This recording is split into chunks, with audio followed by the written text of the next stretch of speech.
wabarakatuh. Assalamualaikum warahmatullahi wabarakatuh. Selamat malam sahabat salsa. Semoga sahabat salsa di sini sehat selalu dan berada di lindungan Allah Subhanahu wa taala. Karena pandemi Covid-19 masih belum selesai, jangan lupa tetap mematuhi protokol kesehatan dengan menggunakan masker sebagai untuk melindungi diri kita sendiri. Baik, ketemu lagi nih sama Lembaga Penyuluhan Bantuan Hukum Nahdlatul Ulama Kabupaten Sampang pada talkshow yang keempat. Di sini kita mengangkat tema perlindungan hukum terhadap perempuan dan anak.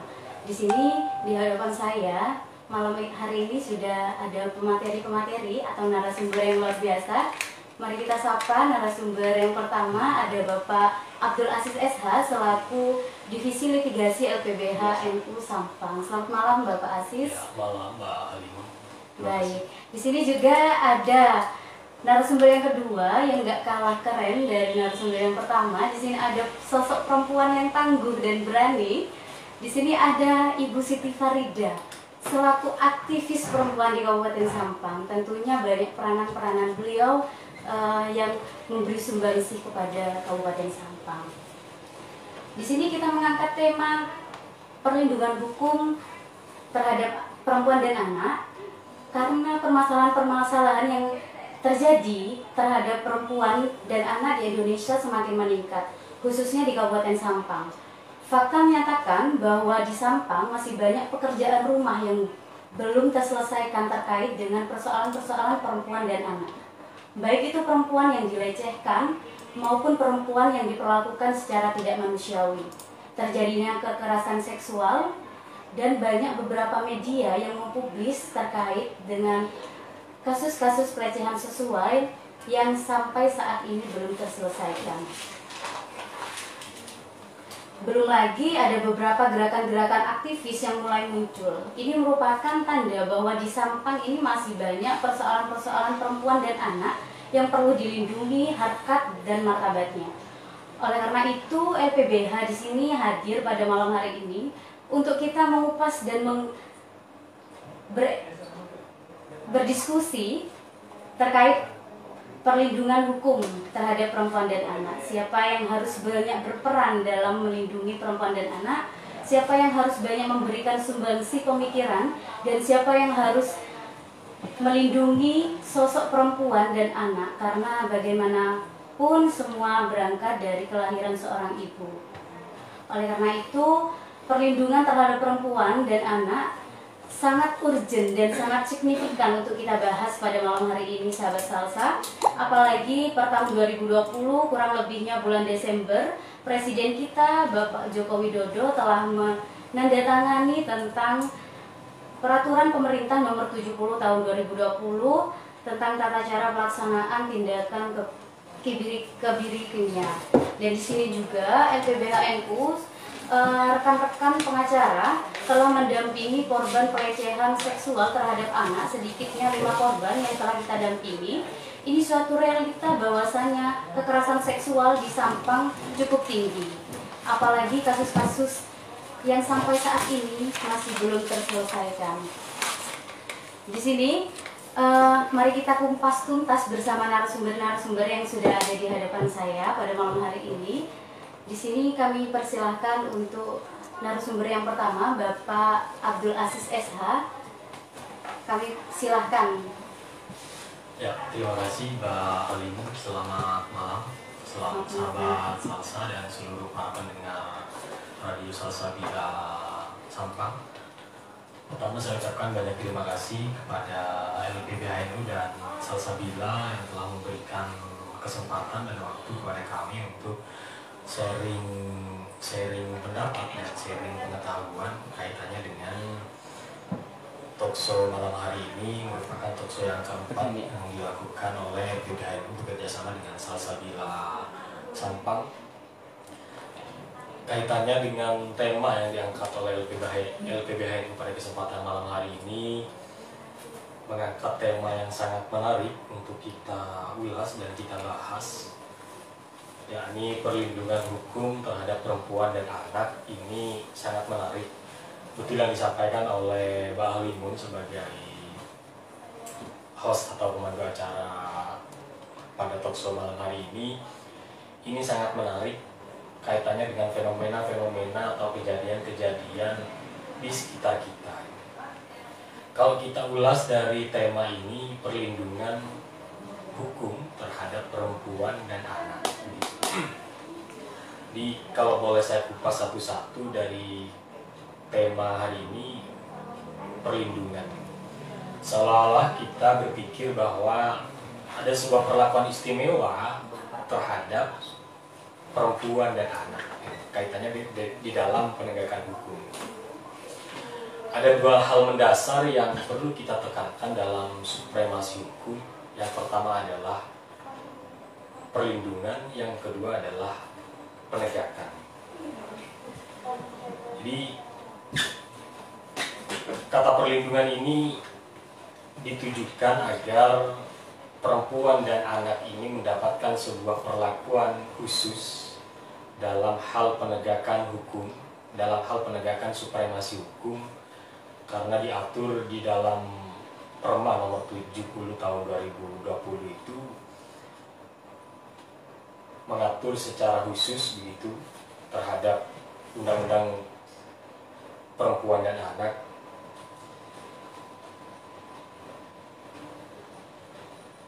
Jadi bukan kemudian pemerintah melupakan kewajiban dan tanggung jawabnya untuk memberikan pengayoman, memberikan perlakuan, perlindungan terhadap perempuan dan anak.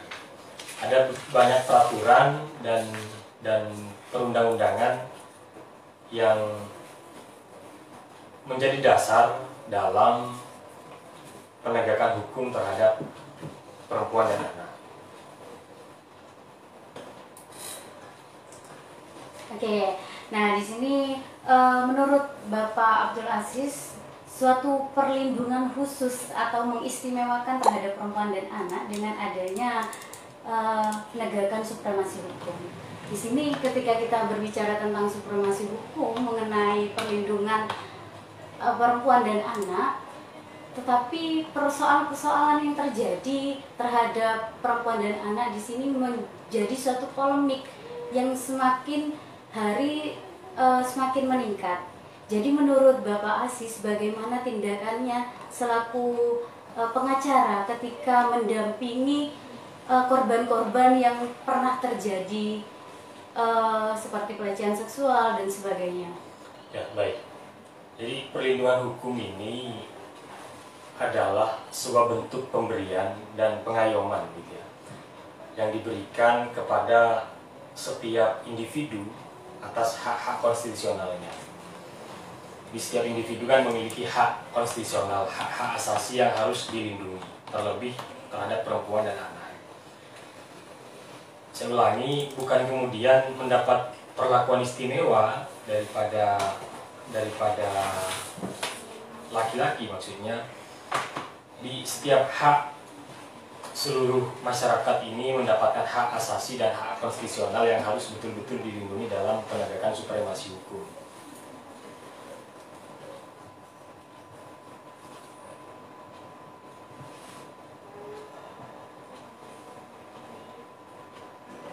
Begitu. Oke, jadi di sini kan ada beberapa hak konstitusi dan hak asasi manusia. Jadi perlu diketahui sahabat Salsa, bahwasanya perlindungan hukum terhadap perempuan dan anak itu memang harus kita bahas tuntas pada malam hari ini, karena memang persoalan seperti ini merupakan persoalan yang urgent dan memang signifikan untuk kita bahas. Di sini Bapak Aziz sudah menjelaskan bahwasanya perlindungan hukum itu merupakan perlakuan istimewa terhadap perempuan dan anak, yang dimana hak asasi manusia yang diperjuangkan dalam keadilan-keadilan.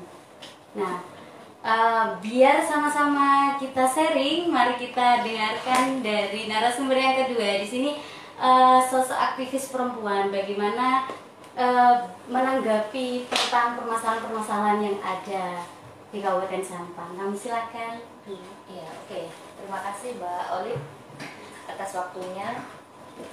Begini, berbicara perlindungan berbicara perlindungan hukum perempuan dan anak, ini menjadi sesuatu yang sampaikan Pak Asis tadi, sebuah keistimewaan memang, karena melihat kasus-kasus kekerasan yang dilakukan, yang terjadi itu korbannya adalah banyak perempuan dan anak. Dan perlu digarisbawahi, anak di sini ini bukan hanya anak perempuan, karena selama ini yang ada di dalam pikiran kita, yang ada sepengetahuan kita, korban-korban itu adalah anak perempuan. Jangan salah, sekarang itu anak laki-laki pun itu banyak yang menjadi korban. Maaf, anak laki-laki itu dijadikan korban sodomi gitu kan. Sampai kemarin kalau kita ingat ada anak yang di Jogja kalau nggak salah ya, yang silver itu, manusia silver yang membunuh temannya karena dia menjadi korban pelecehan. Korban pelecehan artinya apa? Dia sering disuruh untuk melakukan hal-hal yang tidak sewajarnya. Jadi perlu ditekankan, anak di sini ini jangan hanya memandang anak perempuan saja, tetapi anak laki-laki pun itu juga perlu dilindungi. Oke, berbicara perlindungan hukum perlindungan perempuan dan anak di Indonesia, kita bisa melihat regulasi yang dikeluarkan oleh pemerintah. Mulai tahun 2002 itu sudah ada Undang-Undang Nomor 23 Tahun 2002 tentang perlindungan anak. Kemudian yang mengatur tentang bagaimana, apa yang dimaksud dengan kekerasan, bagaimana anak itu ketika mengalami kekerasan, apa hukuman untuk orang-orang yang melakukan kekerasan dan lain-lain. Kemudian tahun 2014 ada perubahan. Jadi ada perubahan Undang-Undang Nomor 35 2014, perubahan tentang Undang-Undang Nomor 23 Tahun 2002. Setelah itu dianggap undang-undang ini dirasa masih kurang cukup untuk menjerat pelaku-pelaku kekerasan seksual. Akhirnya tahun 2016 itu ada Perpu nomor 1 tahun 2016, di mana di Perpu itu Presiden Jokowi yang menandatangani tanggal 25 Mei tahun 2016 itu menandatangani Perpu, di mana di sana hukuman yang hanya di dalam undang-undang itu, hukuman yang tertera itu kan hukuman 15 tahun penjara, kemudian denda maksimal 1 M gitu ya. Di dalam Perpu tahun 2016 ini muncul tambahan hukuman, yaitu kebiri kimia, kemudian pengumuman identitas pelaku ke publik, dan pemasangan alat deteksi elektronik. Nah, ini sampai sekarang ini kebiri kimia dianggap menjadi salah satu hukuman yang bisa membuat jera pelaku. Tetapi hal ini juga sampai sekarang itu menimbulkan polemik. Sejak Perpu ditandatangani oleh Jokowi tahun 2016, yang pertama kali berani memberikan hukuman itu adalah memberikan putusan itu pengadilan di Mojokerto. Waktu itu kasusnya, kalau tidak salah itu kasusnya Aris ya, tahun 2018 itu. Tetapi tahun 2018 pengadilan Mojokerto, kejaksaan tidak bisa melakukan mengeksekusi karena saat itu belum ada, alasannya adalah belum ada juknis yang menjelaskan tentang bagaimana kebiri ini bisa dilaksanakan, bagaimana caranya, siapa yang melakukan dan lain-lain. Dan saat itu juga ada polemik juga, ada pertentangan oleh Ikatan Dokter Indonesia ya, karena dianggap hukum kebiri ini dianggap tidak manusiawi dan lain sebagainya. Dan yang menjadi angin segar 7 Desember 2020 kemarin, Presiden Jokowi itu menandatangani lagi Perpu nomor 70 tahun 2020 tahun 70 PP 70 tahun 2020 menandatangani cara pelaksanaan tindakan kebiri kimia. Nah, ini dari PP yang ditandatangani Jokowi ini merupakan berita baik ya untuk para perempuan dan anak yang selama ini merasa haknya mereka itu selalu dinomorduakan gitu kan. Jadi di Perpu ini di tahun 2020 ini sudah sangat jelas di sana juknisnya bagaimana pelaksanaan kebiri kimia, siapa yang melaksanakan dan lain-lain. Tapi kenyataannya sampai sekarang ini masih belum ada yang berani mengimplementasikan. Jadi menurut saya kalau berbicara penegakan hukum tentang perempuan dan anak itu ya tinggal bagaimana implementasi di daerah. Karena kalau kita berbicara regulasi dari pemerintah pusat, saya kira itu sudah cukup jelas ya. Tinggal kita sekarang ini menunggu RUU PKS ya, Rancangan Undang-Undang Penghapusan Kekerasan Seksual, yang sampai saat ini masih belum disahkan. Padahal itu kalau kita merunut itu sudah masuk prolegnas tahun 2000. Bentar ya, saya takut salah informasi ini, jadi saya harus melihat dulu. Jadi RUU PKS itu draftnya disusun sejak tahun 2014, kemudian masuk prolegnas di 2016, dijanjikan 2019 itu sudah mulai disahkan. Tapi nyatanya sampai sekarang RUU PKS itu belum masuk di dalam prioritas pengesahan undang-undang untuk disahkan. Nah, sampai sekarang itu juga masih simpang siur gitu ya, alasannya klasik karena tidak ada waktu lah dan lain-lain. Jadi menurut saya memang tidak ada tidak ada empati untuk memprioritaskan undang-undang ini, padahal undang-undang ini sangat amat dibutuhkan ya, karena di dalam RUU PKS itu sudah mengatur undang-undang yang regulasi yang ada di dalam undang-undang yang ada aturan-aturan yang ada di RUU PKS itu berpihak kepada korban. Selama ini undang-undang yang ada itu lebih berpihak kepada pelaku. Jadi hak sosialnya korban, hak keluarga, hak perlindungan keluarga korban, hak masa depannya korban itu diatur di dalam RUU PKS. Jadi benar-benar memberikan perlindungan secara utuh terhadap korban, memberikan perlindungan secara detail terhadap korban. Jadi itu. Jadi kalau menanyakan tentang perlindungan hukum, penegakan hukum perlindungan perempuan dan anak, tinggal bagaimana pemerintah daerah itu bisa bagaimana di daerah ya mengimplementasikan regulasi-regulasi yang sudah disahkan oleh pemerintah pusat. Oke, baik, berarti untuk dari segi regulasi itu sudah ideal ya Bu ya, sudah ideal untuk diterapkan, hanya saja masih belum ada action dari regulasi itu sendiri ya. Iya, memang kalau kita berbicara ideal ya kan tidak ada sesuatu yang sempurna, pasti harus ada beberapa hal yang perlu dikritisi. Tapi menurut saya regulasi-regulasi yang selama ini sudah dikeluarkan oleh pemerintah itu sudah sangat cukup baik ya, sudah sangat memberikan perlindungan kepada korban. Itu tinggal ya kadang-kadang yang di daerah ini yang tidak berani mengimplementasikan dengan segala macam alasan, itu aja. Oke, jadi bagaimana menurut Bapak Asis? Kalau boleh saya sambung ya, artinya di sini negara dalam hal ini pemerintah betul-betul sungguh-sungguh dalam rangka memberikan sebuah kenyamanan dan keamanan bagi perempuan dan anak.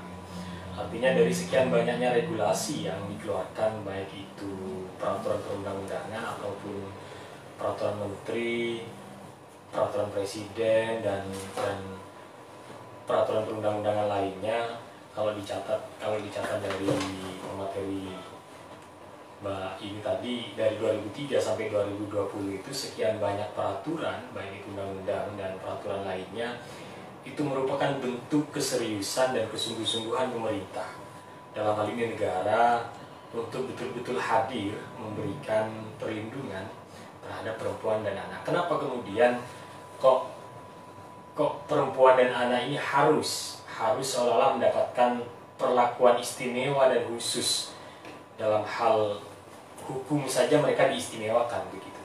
Ada undang-undang perlindungan perempuan dan anak. Kan tidak ada undang-undang perlindungan ayah dan bapak, itu tidak ada. Ada Pak, hak asasi manusia. Oh, hak asasi manusia yang mengatur secara umum. Iya, jadi semua dapat perlindungan gitu Pak. Jangan merasa tidak dilindungi. Di secara umum memang hak konstitusional, saya ulangi tadi, hak asasi manusia, tapi diatur secara khusus perlindungan perempuan dan anak, karena anak dan perempuan ini merupakan aset aset yang tidak dapat dipisahkan dari keberlangsungan suatu bangsa. Di perempuan dan anak ini sebagai aset yang memang menjadi ujung tombak terhadap keberlangsungan suatu bangsa. Makanya harus mendapatkan perlakuan khusus dan istimewa. Tinggal penerapan dan implementasi daripada peraturan dan undang-undang yang sudah disediakan oleh pemerintah itu. Baik, saya sepakat dengan yang disampaikan oleh Mbak tadi bahwa Mbak Farida tadi bahwa memang selalu ada upaya perbaikan. Ini dinilai kurang, selalu kurang gitu, selalu kurang, ada yang perlu diperbaiki dan disempurnakan, sehingga kemudian tinggal implementasi dan penerapan daripada penegak hukum, baik itu di tingkatan penyidik tingkat 1, penyidik tingkat 2 dan lembaga peradilan itu betul-betul memberikan supremasi hukum itu seadil-adilnya. Kalau kita contoh di Kabupaten Sampang ini, banyak para penggerak aktivis perlindungan perempuan itu yang masih merasa kurang puas dan kurang memberikan rasa aman dan nyaman. Kalau kita kasus tidak perlu jauh-jauh, di Sampang ini masih ada banyak PR kasus khususnya perlindungan perempuan dan anak yang masih menjadi polemik di tingkatan aparat penegak hukum. Jadi itu. Oke, mungkin di pending dulu, kita break sebentar. Saya kembalikan ke Mas.